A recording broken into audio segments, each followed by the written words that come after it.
Good morning everybody and welcome back to the finale of part 1 of our 8th wave of custom sets here on the channel, all about LEGO Legend of Zelda and what playsets might look like if this crossover was ever to happen.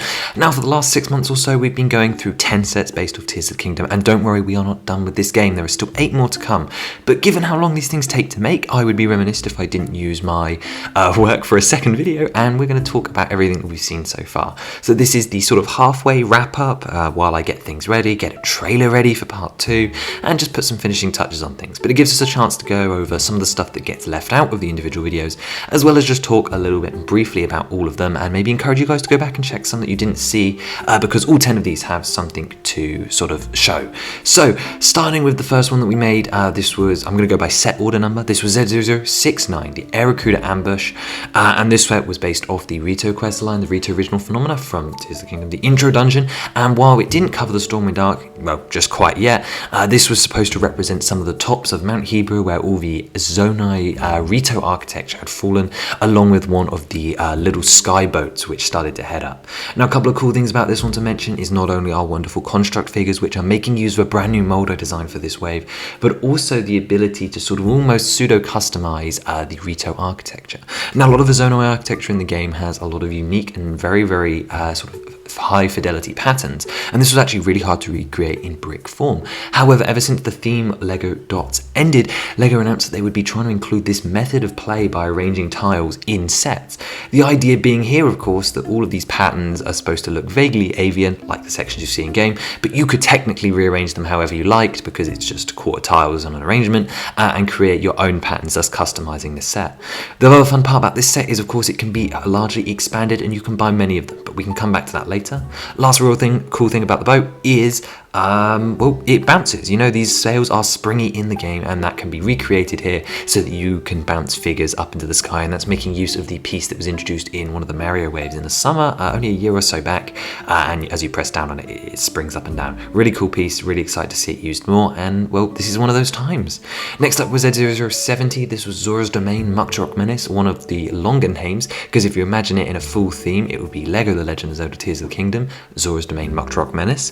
What a mouthful. And this set was one that we did recently that was designed to capture sort of a cube of caves, land and sky, and it's a completely vertical cube section that takes a lot of inspiration from the Avatar sets. To have our floating skylands where you can fight one of our bosses, Muktarok, who's a recall of existing shark, along with using a smaller little guy, but then we've also got other platforms such as one with a captain construct. You've got a surface level with an enemy camp and a fight with sludge Sludge being of course the main theme of the Zora regional phenomena. You can sort of spew it all over the place, and there's actually a launching feature for that. Down of course on the surface there's the sort of whirlpool door, and I don't feel like I really showcase this enough, but the idea is that of course it starts closed and then you can pretend that Sidon swims around in a circle, and of course then you can drop him through the hole so that he can end up in the ancient waterworks, which has some really beautiful, again, the Zora Zonai architecture here for the again for another implementation of the Dots play features, but also just looking really pretty using all the LEGO blue colours.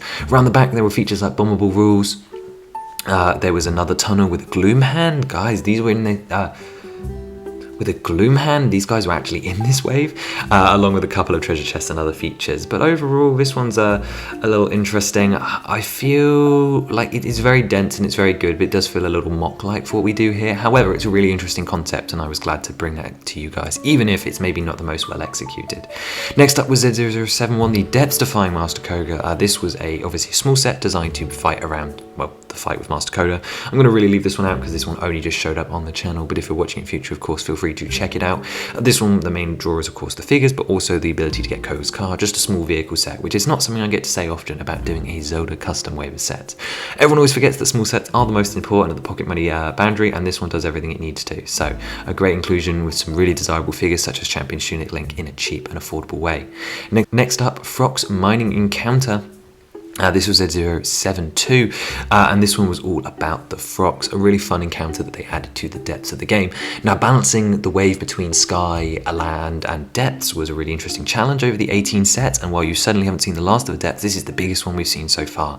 And this one, as I said, most of the build is taken up by a Frox, who has a really cool feature where he has, I'm going to call them puppet-like legs, very similar to the Mighty Bowser set, so that when he jumps, his legs sort of flop and then resparse and stance up as he hits the ground. around, meaning he's really playable and actually sort of jumps like a frog. Really sturdy with Technic frame and fantastic features around the mouth, not to mention of course the removable fangs to be used for a fuse play feature where you could take his remains and then use them as weapons to actually mine some Zonite deposits, which was the side build here with the exclusive Gloom Boko and one of my favourite small details, the Stemellastrum stick, one of the natural fuses that you can find in the depths. I think this one's a lot of fun.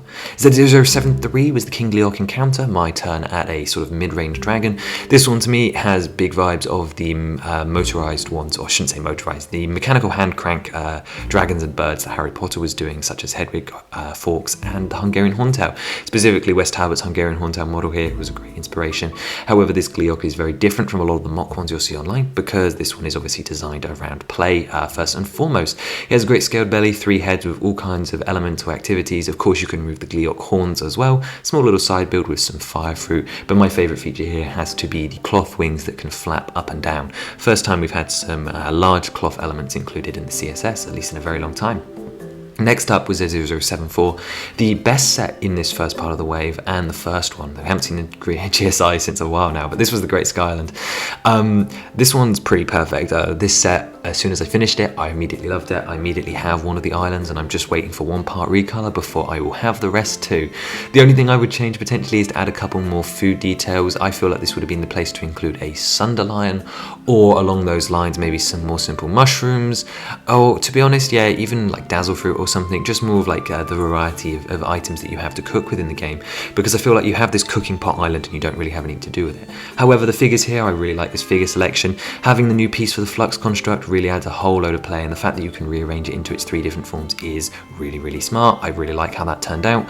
You've also got Raru, and the only real debate here was whether he should have had a cloth piece for his shoulder element, and it's a debate that I go back and forwards on. With him less so, because of his giant moulded head, the cloth would sort of just get stuck behind his head, which wouldn't look great, and I'm worried it wouldn't, say, flop down and cover his torso like we'd want it to. However, also LEGO seems to be moving away from cloth printing, at least for like stuff like necks and so on. I say this having obviously seen like the Tantive 4 boarding, and Fives has a plastic thing around his neck, but I just don't feel like those kind of cloth elements work particularly well in a set like this. However, you will be seeing one for Minru because it's a completely different cloth element, leave me alone. As for the rest of the set though, I think the Temple of Time looks good. If I had to make any comments or criticisms, I'd say the Temple of Time is probably not strong enough to hold up, but everything else here I really love. It actually captures a really wonderful scale where it's sort of very much like my giant scale Hyrule Castle, where it's actually just a little too small to be figure scale, but a little too big to be micro scale. So it's kind of nicely in between, where the details on the surface are figure scale, but the actual islands themselves are slightly shrunk. Either way, really captures the vibes wonderfully, and I look forward to doing something else with the Skylands in the future because I really love how this turned out. Next up though was Z0075, this was Lookout Landing. This was a lot of people's favourite this time around, and for good reason. However, once again, as we'll talk about later, I have my problems with it. So this was the biggest set in the wave, and originally, I don't know if I've actually shown this, had box art that wasn't 18 plus branded. However, we later changed that so that it has the 18 plus because it fits the large part count. Some really cool stuff here, of course. It opens up so that you can access all the different areas, such as the Wordsworth tablet that falls from the ground. You've got Mubs' market over on the front right. You've got Pura's little house with all these details inside, all these maps of the regional phenomena, a bed, a telescope at the top, of course the main meeting area, the area down below where Josh's lab, and of course the Skyview Tower with the action feature air pump. Everyone forgets about that, where you can launch a minifigure up through the tower into the sky. Very cool. Of course, lots of small details around. This is a fully dollhouse playset. I personally think it's too big, and I don't think it's stable enough. However, you know, whatever, that's for another day. I just don't think it's realistic to see a playset of this size outside of Monkey Kid, so it's very much on the edge. However, it only gets more unrealistic when we start talking about Z0076, which is Secret Cave Discovery, which goes below it. But hold on, we're not quite there yet. The figures, of course, in this set were another highlight for me. I particularly enjoy the Big Fig Bospo Koblin. Not many Zelda characters actually fit into the traditional Big Fig mold, like the Hulk, so this was really cool to see sort of like a reinterpretation of the Cave Troll and Goblin King from Lord of the Rings. I really like doing that, and of course he looks great with his Bokoblins sporting their new horns as well. Besides that, of course, you've sort of got the main cast. You've got Champion's Tunic Link making his big set appearance, all of our Sheikah researchers with their correct details, and then there's some civilians as well. Really is a centerpiece set. I just have my own issues with it. And of course this set had plenty of other expansions, namely Secret Cave Discovery, but also others that we'll get to in a second, stuff that would make your experience here even better. But let's stop ignoring it. Secret Cave Discovery is my least favorite in this wave, and that is Z0076.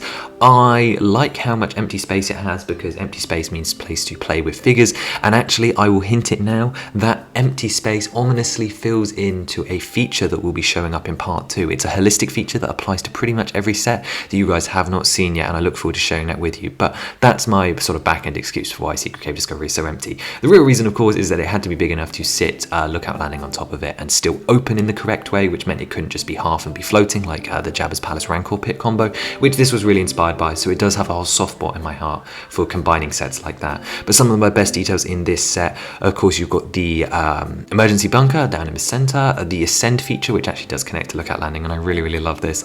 Ascend would have been one of the hardest things to implement, and this looks really cool here. You've got the like, which is personally my favorite part of the set, and then you've got the little dodgy room around the back where you can store bits, but also you can sort of bash away at some rocks to reveal the frog armor, which was spread throughout this set. This was one of the few sets to actually include 2 links, so that you could change him from his like naked version to the frog armor version. Really cool idea. I like that one a lot. And of course, its main standout characteristic is the fact that it can connect on top of lookout landing and really give you the ultimate experience, even if it is a little expensive. This one feels, I can buy lookout landing existing. It does feel like it could work as a Monkey Kid set, but Secret Cave Discovery is far too expensive of a set to get made, and that it is just a cave. So while I would like to see the caves of Hyrule represented, I don't feel like it would be in this form. However, here's proving that this concept maybe doesn't work the best. Next up and penultimately was the Ultra Hand Creativity Toolbox. I bet a lot of people forgot about this one. However, this one is a sleeper hit in my opinion, as this one is super connected to every set. Basically, the set features a variety of Zonai devices, some teal pieces to represent the Zonai glue, and some brown boards. And with that, and some of the sets you haven't seen, it's going to combine in so many ways to so many sets. So naturally, of course, you can create all manner of vehicles, whether that be to fly, swim, or roll around the ground like a car. But this could be used to transport Koroks. This could be to face off against Master Koga in his own set. This could be to attach rockets to various builds and so on. In fact, let's just go through a couple. You could have a wing to fly around GSI on a transparent rod. That would make that display look so much better. You could even add some fans to that to make it better. You could build a hover bike for Zora's Dorain Rock to Rock Menace. You could really just attach these anywhere, right? Each Zonai device has so much utility across all the games, and it's just such an easy way to expand upon your play potential. Oh, and you have not seen the half of it. If you guys notice the Kingdom, you know what dungeons are still left to come, and you just know that Ultra Hand Creativity Toolbox is going to get the most use out of any set. I also wanted to mention that there's even some more sort of like off the beat paths which you could use Ultra Hand for. One of my favourite playthroughs of Tears that I've done at the moment is I've done a no paraglider run, and when it came to climbing the Stormwind Arc, you have a lot of ice in the way that stops you from climbing to the big back on the back of the ship, which you'll actually see in LEGO form in a minute. And what I ended up using in the end was a collection of stakes and other platforms all stuck together with Ultra Hand to sort of like rappel my way up the mountain. Now you can actually recreate these scenes that are just unique to your play experience with all of these boards, whether it be wacky contraptions you use to solve shrines, kill monsters, or even as simple as using the blue pieces to stick a stake into the side of Stormwind Arc to recreate that memory that was so special to me on my adventure. Really gives Ultra Hand Creativity Toolbox an edge over other sets, and it would be 100% my top recommendation if there weren't so many other cool builds in this wave, because I really think the potential is unlimited. Let's talk about the last one then, Legendary Stormwind Arc. I've already sort of been talking about it.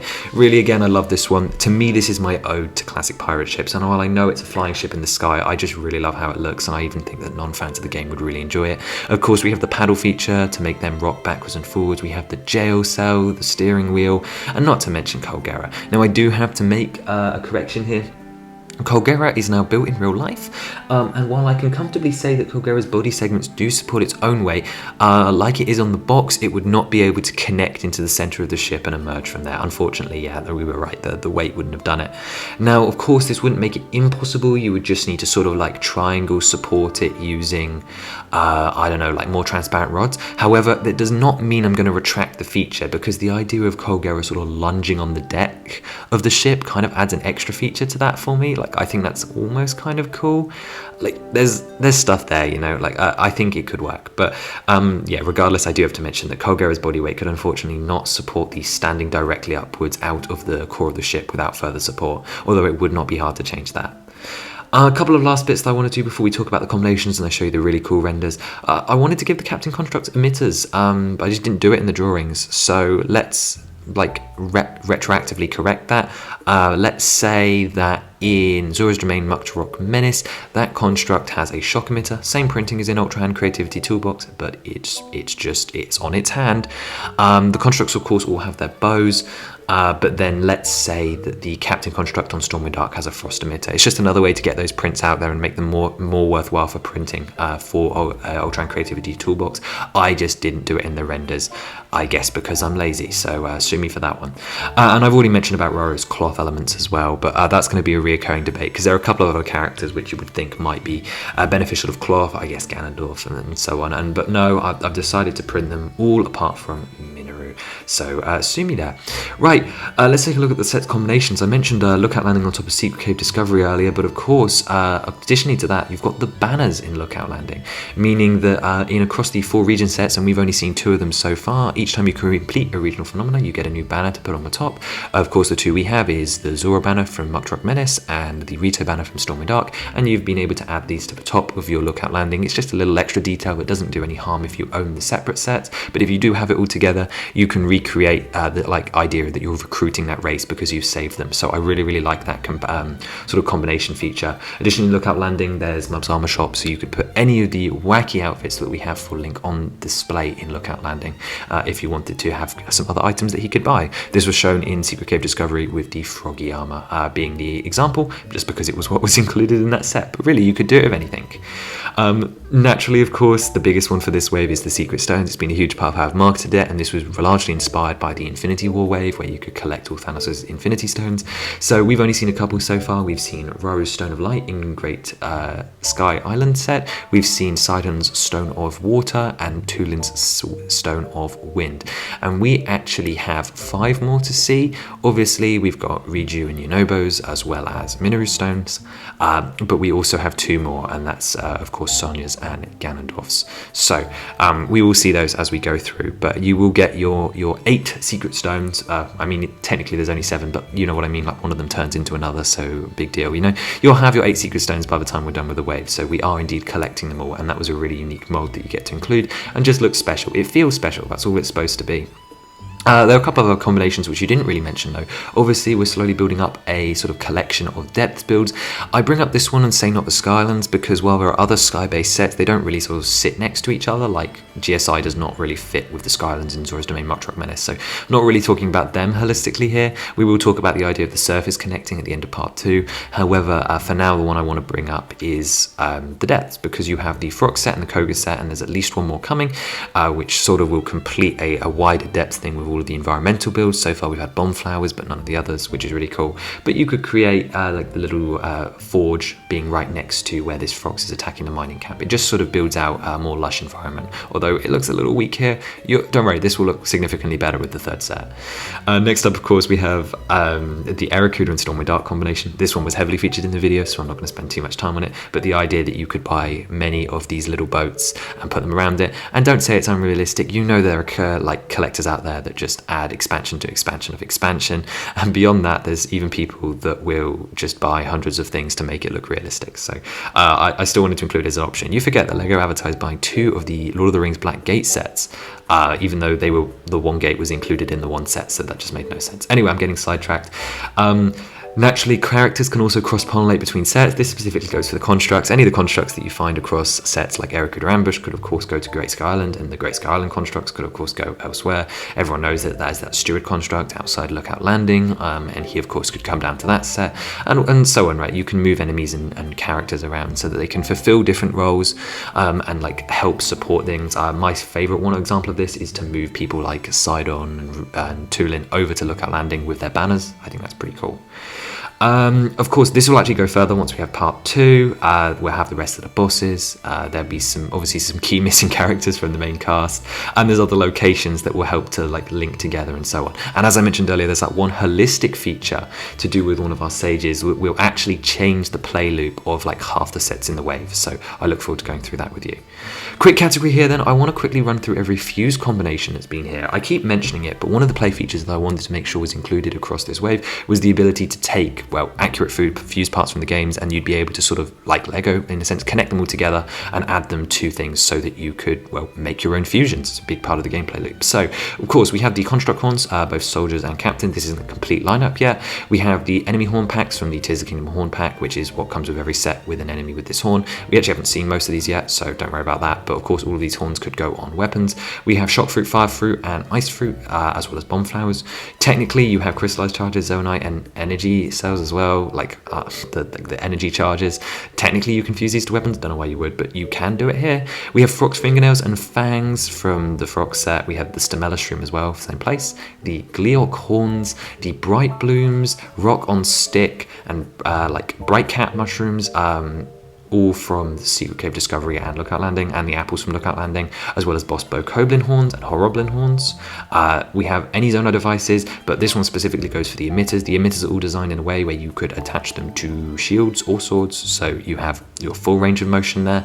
And then of course there's a variety of weapons, such as like in the weapon room in Stormwind Arc, where you could sort of attach them or clip them together. And don't worry, I can confirm now that Long Stick will make an appearance.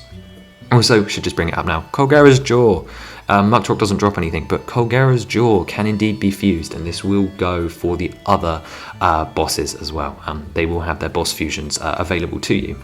Really weird that Muckrock doesn't have one. Of course, these can all go on bars to represent single-handed weapons, spears, or double weapons. Some of them will be weaker than others just because of their size and nature. Like, you're putting a Colgara Jaw on a spear, of course it's going to fall off maybe, who knows, you know, like, just think carefully. But all of these fusions are options to you.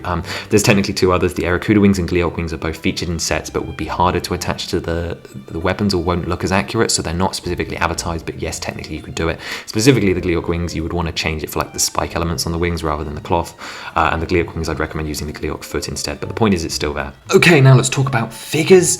This is the first time we're seeing them all together, so doesn't it look cool? Obviously this isn't everyone, this is the part 1 cast, so it's not quite as exciting, but it's already a lot. Now I can promise that wave 2 or wave 8 part 2 will have a lot less figures than this, because we've only got a couple of main cast members missing, and then obviously there's going to be some reuses because they can't make new figures for every single set. But doesn't this look amazing? Now you'll notice here that there are a couple of duplicates, specifically Champions Tunic Link and the Horoblins, as well as the little Froxes, and that's because you get multiple of them in the set. So this is an accurate representation of how many you would have if you had all 10 sets, which is quite nice. I've never done that before. I won't be doing it for the group shot at the end of Wave 8 where we put them all together, but it's just for this one, and it looks really, really nice. I really love having the background characters on. This is also the first time that I've not drawn outlines for every character, so that makes a big change here as well. Next up we have the poster. This one's a vertical format. This is supposed to be sort of movie-like, I guess. We do one for every little section, so this is the part 1 for Wave 8. Again, there will be an overall one for Wave 8 that will be the main one, so this is sort of just a temp one to hold me over while I get through the next 8 sets, because they're already finished for me, but you guys won't get to see them for a little bit anyway, so we'll have to finish that all off. And then of course we have this one. This one I really love. This is the shot of every link I've ever drawn, and there's a couple of missing caps here because these are the Wave 2 ones that you haven't seen, and also the ones from Wave 4, which as you know was like halfway through finished, so hence why there are plenty of gaps here. I've also got this one here. We've seen of course the Frostbite shirt, however we have not seen the other 2 elementals yet, so look forward to those for part 2, as they are all awesome and some of my favourite outfits that I have drawn. And then of course we've got 4 more bosses left to see, and that's not even including the ending sequence or any of the other ones. Here just this is a photo that would be of the main 6 as I'm counting them, and no, that does not include the ending sequence at all. We've also got, now that we have Master Koga for the first time, because as you guys know he was supposed to be included in a Wave 5 set, but obviously we ended up doing Wave 8 set first, so while he's technically canonically appeared, you haven't actually seen him yet, so this is the first time we get to put the whole Yiga crew from AOC together. So we've got Suga and the Foot Shoulders. We're still missing Blade Masters, but they will come, we've got Mugtarok with his 6 little buddies here. Again, none of these guys have appeared in sets, but it's the same head mold. The head mold was again again designed for Wave 4, just a set you haven't seen yet, and was reused here from Rock, which I know is really confusing to get your head around, but it is what it is. We've also got the constructs here, again, 1 or 2 missing, but this is of course the Steward, the Soldiers 1 through 3, the Captains 1, 2, 3, and the Flux, but we will not be doing the 4 variants because they're too different and it would require recoloring that new mold I meant, and that's outside of our budget. We've also got, of course, the Sages, still a couple more missing here. Oh, this one should get you excited. I'm particularly pleased with one of them because it was really, really difficult, and I really can't wait to show that one to you, so I'm very excited about that. We also have this just cool picture with Kogara. This is nice. Also, I'll point out, yes, I did draw the Frostbite shirt an entire second time just for this diving pose. And no, it wasn't because the dress is backless. That is not a question for today. We also have a Nook document. I want to talk quickly about the horns. Obviously, the horn pack went through a couple of redesigns in the lead up and is actually canonically introduced before Wave 8. So you'll be seeing the Tears horns on pretty much everyone going forward. In wave like 6 or 7 or so. Anyway, it includes the green Lizalfos horn from Breath of the Wild. It includes the silver and blue and gold Bokoblin horns from Tears of the Kingdom, as well as the red ones, I should say, and then the Moblins from Tears of the Kingdom before black and red, but no blue, because the others can be brick built solutions, as you can see here. Here is my like rough lineup. You can see that most of the Zalfos horns are the same. You can see the Breath of the Wild Moblin, the Breath of the Wild Bokoblin. It's just a pyramidal piece, which I have drawn. You have seen that before, and you'll see it in a second. We have the silver Moblin being brick built again. We have all 4 Horriblin horns, one of which is using the Moblin pack, I should say, from the new pack, and then the others are actually the Lizalfos, specifically blue and silver, are using pieces from the Ninjago accessories pack, and blue Moblin is as well, so that was pretty cool. Although maybe blue Moblin would use the Moon Knight piece now that that's out. But also in this document you can actually see we have a couple more things going on. We have just the drawings that I did for the horn pack, so everyone here on this page is everyone that comes in the horn pack, or everyone's variant that you could build in the horn pack, and we've seen the red ones and the blue ones so far, but no one else really. Here is every Bokoblin that I've done. This is in the updated style. I sort of didn't draw the older ones on here just because they're a little bit out of date, so I redrew everyone with mid-legs now for the Bokos. And you can see we've got the Breath of the Wild red. I need to redo the Breath of the Wild blue, black and silver, but they already existed in other sets, so that needs to be done. We've got the Tears red, blue, black and silver for introduced halfway. No gold for Breath of the Wild yet, but that will come if ever. We've got the Style Koblin, as well as just the headpiece on its own, the head mold, and then we've got the Gloom Bokoblin, which just so happened to exist as the armor as well. We have the same thing for Lizalfos. Again, this one's actually using the old design just because the blue one and the silver one got updates. Need to redo the elemental ones, such as like how I've done for the Tears Electric, and you've got the Stalfos and the Scowl Skull again. Still need to do gold. Moblin's even less filled out. Yeah, I know we've got like 3 different ways of doing Moblins, and people want me to use the Avatar limbs as well, and then we've got like the brick built one too, but this is just for the figures. This is just for ease, and it's mostly just showing me which of the head molds I've done, and so I can keep track. Eventually I want to have every variant, because when I do like a look back on all 9 waves, why would I use like the really dodgy Bokoblin art when I can use the updated version? So that's fair. Here again, the Horriblins, I'm hiding the part 2 Horriblin from you because there's another one, but I'm not showing it. We have the Blue Boss Bokoblin, who is unfortunately the only one that will ever come in sets, but I will draw the others at some point just for fun. Here we have the Soldier constructs, and then of course the Captain constructs as well, and that was pretty much every variety type that I needed to deal with. And that's just, again, it's nice to see, see how behind the scenes work. It's just how I keep track of things. But now that I've showed you this, I can actually update it for part 2, so that's exciting. And then just to end things off, let's just have one last look at all the boxes together. This is pretty impressive. Now at the end of part 2, this is going to look even better, because I'm going to show you everything through from, say, like set 1 all the way through to now 78. But you remember, I have done sets all the way up to 87. They are all finished because, well, apart from Clocktown and the Water Temple, because Cozy Christmas Adventure was labelled as 87. So that was very, very cool. Yeah, no, I think look back and be pleased. And yeah, just let me know all the thoughts. We're going to do a ranking in 2 weeks' time, but we're going to rank every set that we've done so far. I realised I was holding off for like Wave 8 to be finished, but then I was like, well, Wave 4 really needs to be finished too. So what I've decided is we're going to rank all the sets now. because it's going to be at least another 9 months before, well, Tears sets are finished, but also until I get to go back and do the Wave 4 sets. But I'm also thinking that before that I'd like to have every number done, so I kind of want to go back and do a couple of more remasters. I'm hoping we'll hit 1k subs so I can get Water Temple done too, and Clock Town as well. So we're going to rank the sets in 2 weeks time, but next week's just going to be a LEGO video, not Zelda related at all. But come ahead and check out my opinions, you know, I like to ramble, it's fun enough. And no, thank you for watching all 10 sets so far. I hope you enjoyed what you saw, and I will see you again very, very soon. And yeah, let me know all down below. We have 8 more sets to come. Let me just stress that. 8 more to come. Please do wait. Very, very soon. Trailer in 3 weeks. I don't want to make any promises, but trailer before within a month. But not that there's not stuff for you guys to see. So stick around and see what you find out. But have a wonderful rest of your day. Bye-bye.